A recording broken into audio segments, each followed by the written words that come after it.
What's up, guys? Today, I think I'm going to do a rundown of my 2023 bows. I got two this year. First time in my life that I've ever bought two bows in 1 year. And really it was just because I wasn't... Honestly, the reason is because they were both amazing bows this year. It was the Prelude 32 and it was the Veracity 35. Both from Darton. They were both just solid bows, and I figured if I'm gonna drop money and buy two, I'm gonna buy two solid bows. And there's such a wide range of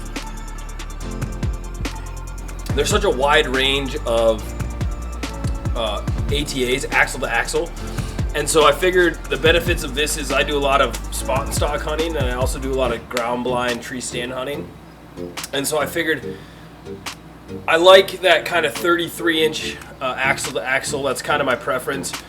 Every bow you see up on the wall, aside from the Veracity that's hanging up there, is a 33-inch axle to axle. So I thought, if it ain't broke, don't fix it. But I also am not one that's going to notice an extra couple inches on top because of how tall I am. It's already tight for me to be in a ground blind, and so I also like the idea of having a compact bow. I've never had one lower than 33 inches ATA before, so the Prelude 32 definitely struck out to me, and I definitely wanted to try it just because of its 32 inches ATA. I'm actually looking at a 30-inch one right now, not a Prelude. Talking with a company about possibly testing out a 30-inch ATA, which will be the shortest bow I've ever shot. So I'm excited to try that. But big heavy hitters with the Prelude. We'll start with the Prelude. I got it right here. This is the Prelude 32, as you can see. It is 32 inches axle to axle, like I just said. I'm not sure on the brace height.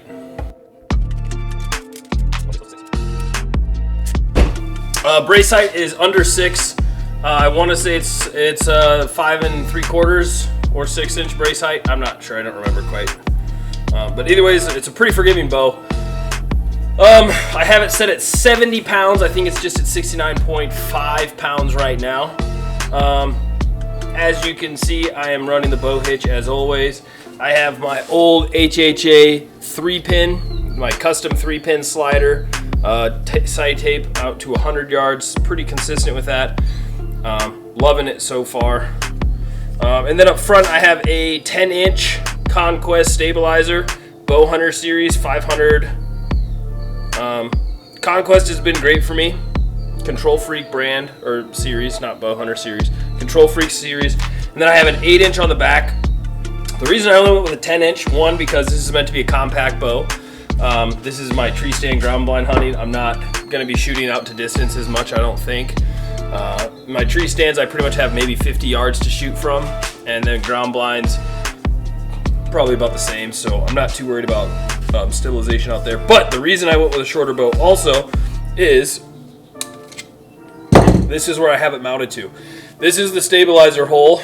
This is where I have my stabilizer mounted. This is a secondary stabilizer hole, and it actually comes with this bad boy, which is, I believe the design of this is meant to stop vibration and dampen sound. So I'm still debating on if I want to put this in here because it would do the same thing. But if you can notice, there is a solid 2 inches, if not 3 inches, from where this stabilizer is to where this is. So it automatically turns this, what would be a 10-inch stabilizer or 12-inch stabilizer, I think it's a 10-inch stabilizer, to a 13-inch stabilizer, which gives me quite a bit more stability, and honestly, it's a really cool perk to have. On the other side, obviously, I got my Advanced Outdoor Technology 3 Wise Men release mount. I am shooting with this bow. I am shooting my X-Spot from Hot Shot Archery. This has been a release I've had for like 2 or 3 years now. Honestly, it's my solid release. I love shooting it. It just feels great in the hand. And it's a really good release to kind of practice with and have. And then arrows, I am shooting the Carnivores from Black Eagle with some Sweet State wraps, and I am using Silent Night from Flex Fletch Vanes this year again. I ran them last year. I think I did them wrong last year because they were a little noisy, and after communicating with fletch a little bit. I figured out the problem. I think I had too big of a helical on it. But once you get your bow tuned and once you're shooting bullet holes, these things are silent night. I mean, I tell you what, they're awesome. So that's gonna be, this is actually when I'm taking elk hunting this year. My first time elk hunting, so I'm pretty excited about that. And then this will be my tree stand. I already killed a turkey with it, so it's already drew blood. So I killed a turkey with it, so this is in a ground blind. So I got a couple ground blinds that I'm gonna be setting up for deer this year, and then elk hunt, and then my tree stands. So this is bow number 1 for the year. I'm really excited to kill more stuff with this, because this bow is just, honestly, when I'm shooting this thing, it feels like I can't miss, which is, for me, it's a pretty good feeling to feel like you can't miss. So I'm excited to slay some beasts with this bad boy. So that is my ground blind / tree stand setup. And then we have this bad boy. This is the Veracity 35. ATA is 35 inches. Brace height, I want to say, oh man, I should really know the brace heights of these bad boys, but I don't. I want to say the brace height is right at 6 inches too. Brace height's right at 6 inches as well.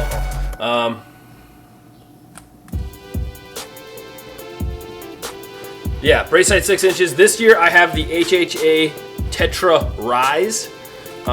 It is a single stack double pin, if you can see that. There are 2 pins in there. And what's nice about this is they're preset pins. And so my first pin is at 20, my second pin's at 40. So I have that working range just like I like to have with my 3 pins, which is why I always have a 3 pin for specifically tree stand hunting. But this is gonna be really nice, especially for speed goats. If you set it to 60, it automatically shows you your pins at 75, that second one is. So if a goat does sprint out at me, I'm not gonna have to adjust. Even if I have to let down and re-range, I'm not gonna have to do a lot of adjusting with the sight. I'll be able to eyeball it. And that's also something I practice a lot too. I'll set it at 50 yards, and then I'll shoot out to 65, 63, 67 yards. I'll shoot in at wherever I need to shoot, just to kind of get a feel for what my arrow does at those different distances when it's set at a different distance on the sight tape. So super adjustable. It has a bunch of micro adjusting. This is one of the first bows that I've had that has these easy micro adjust or sights, the easy micro adjust sights, and it's honestly awesome. It was really easy to dial in the first and second axis, and then third axis was just as easy too. If you have a bow vise, it's not that hard. So yeah, and then I am running the QAD. This is the Darton Edition QAD. It attaches right to the back of the riser. So I actually really like this release. I was kind of weary about it, but I liked it so much that I actually went out and got another one for my other bow. It's a 2nd gen, or last year's version, I guess, not 2nd gen. So it's not hooked right onto the back of the riser. The Prelude also has the attachment on the back of the riser. I didn't do that this year just because I didn't want to buy 2 of them that expensive, so I went with a little older model. And honestly, I kind of wish I would have bought 2 of these, because it's a pretty sweet rest. And then obviously I have my A3 Bloodline fiber strings on this bow. I'm actually going to be ordering a set for that bow too. I wanted to test the Darton strings out first. So yeah, and then go ahead and flip this bad boy around again. And once again, my Advanced Outdoor Technology release mount. This year with this bow, I'm running the new Ember from Hot Shot Archery. This release actually came out this year. It's a solid release. I really enjoy shooting it. Came with a shirt too. Honestly, Hot Shot is pretty much the only release company I shoot anymore. They have a bunch of amazing releases, and they're really good people.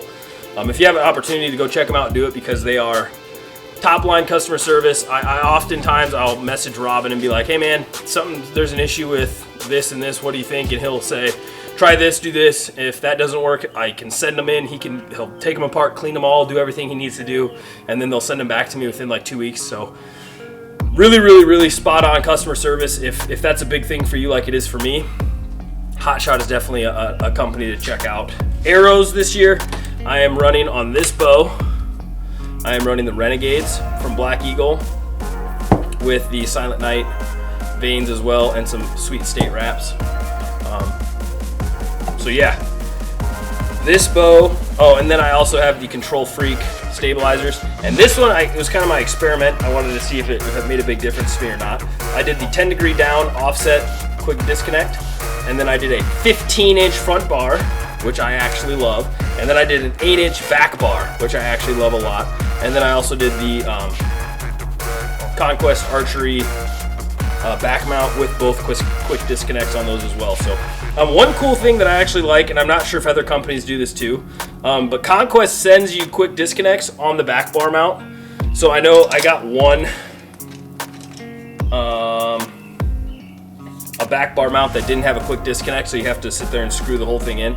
It's not a huge deal, but it's just kind of nice that you have the quick disconnect right in there as well. And then of course, I cannot forget my famous blaze orange dingle doodad that I always get comments on. This is my orange bow hitch. This was the first bow hitch I ever got. This is actually my introduction to Armando and the bow hitch guys. And it was actually at a Mountain Archery Fest event, and he was like, "Hey man, do you have anything to carry your bow?" And I was like, "No, dude, I don't really need anything." He's like, "Well, why don't you just try this one out?"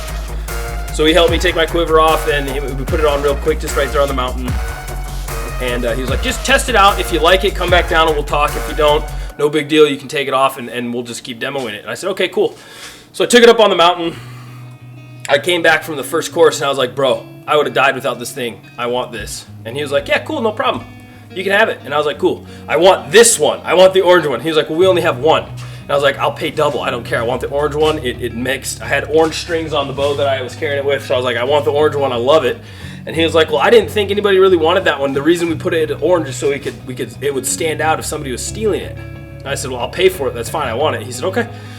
So I think to this day, I don't think they have another orange one out. So this might be one of one.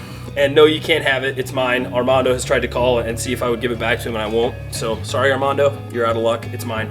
But definitely another cool attachment. I'm all about making things easy. I've been on 5-6 mile stalks on Antelope with this thing, and I feel fresh as a spring lily when I get up to at full draw, because all the weight is on my shoulders, all the weight is on my back, none of it is on my arms, and so I'm just rock solid when I'm holding out on Antelope. So I don't know if I'll ever have a bow that will not have a bow hitch on it.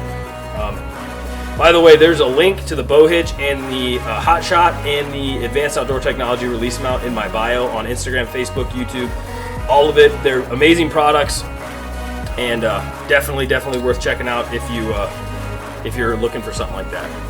So yeah, these are the bows that I'm going to be running this year. This bow I'm taking out for Antelope and Mule Deer.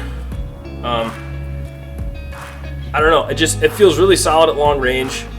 With the 10-degree offset, it honestly, instead of at full draw, you kind of get like a figure 8 sometimes. This is more of like a I don't know what those things are called. It's one of those things, whatever that's called. I don't know. I'll probably Google it when I'm editing this video and put it like right here, whatever that is. Anyways, but it just your pin just kind of floats like this. And so it just feels really good at full draw. And I would say it kind of makes up for being not so good of a shot like I am. So once again, this is all Conquest Archery gear, quick disconnect, stabilizers, back bar, everything. So yeah, these are my 2 bows this year that I'm going to be running. I'm actually making special trips out for Antelope and Mule Deer so that I can bring this thing with, because Antelope is in the same spot as my elk hunt is this year. So I'm bringing both bows on the elk hunt, and then if I have time, I'm going to break off and do some antelope hunting, but obviously elk is priority on that one. So yeah, those are the bows I'm running. I will do a gear dump video here soon. I actually just ordered an initial ascent pack, so I'm kind of waiting for that to come in. But so yeah, those are the bows that I'm running this year. Those are the gear. The other big thing that I'm going to be running this year is triple point, Clovis broadheads. I've been running these for 2 years now. I've killed a deer last year. I missed 2 deer, and I missed an antelope, a deer, and then I killed a deer, and then I killed a turkey with these things. And they're lethal, man. I'm not even going to lie about it. They are lethal. The blood trail. The worst part is the deer that I killed was perfect. It was all on film, but I hit the wrong button. To unlock my zoom on my lens, there's a switch, and on the other side of the lens there's another switch, and that's your auto stabilization. And I accidentally flipped the auto stabilization off, and so when you're looking at the blood trail, it's literally just you can't see anything, and so I had to dump the whole footage. But it's a beast of a broadhead. It was like both sides, there was probably like, I don't know, 2 foot of blood spray out of both sides. And I'm really torqued that I miffed that footage up, but you live and you learn. Hopefully this year I'm gonna have a lot of carpets to be able to film it and put that out there too. So that's about it, guys. That is my bow setup for this year. And yeah, if you have any questions, shoot me a message, shoot me a DM. It's awesome, I love it, it's amazing. And yeah, best of luck to you this hunting season. If you have any questions or anything, let me know. I don't know everything, but I know a lot of people that do, so if I can't answer something for you, I can probably point you in the direction of someone who can. So anyways, that's all I got for you today, guys. Stay classy, and we'll see you on that Sodak horizon.